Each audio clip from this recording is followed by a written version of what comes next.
Good afternoon.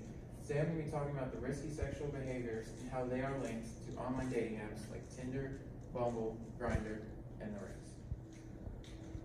So online sex seeking has been shown to be associated with more detrimental types of risk to one's sexual health.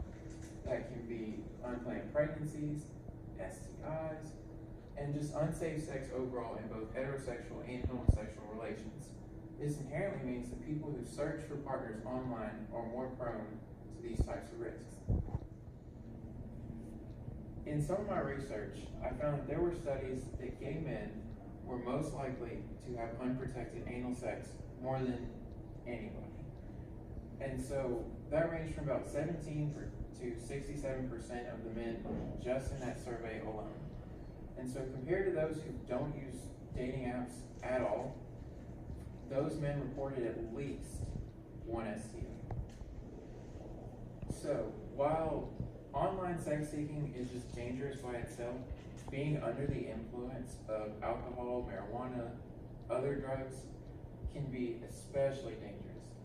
In one of the studies that I researched, 40% of the subjects reported that they had engaged in substance use, across the spectrum, just in 1 month.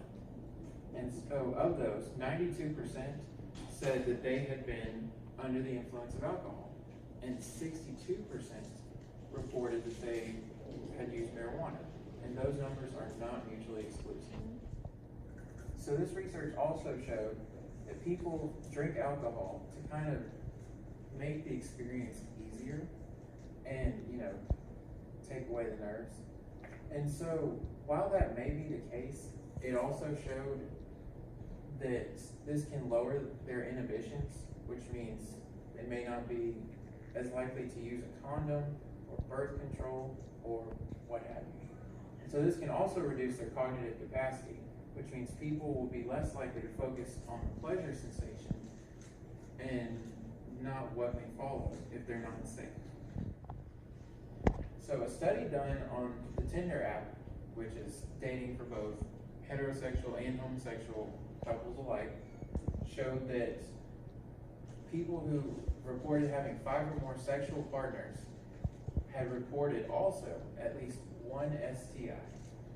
And so through dating apps like Tinder, there's a heightened risk of non-consensual sex, anxiety, and even depression because you're forced to meet some sort of standard or meet the hype, And so Tinder is geographically based, which there's little to no vetting of its users, so it could be someone completely different from who's in the profile.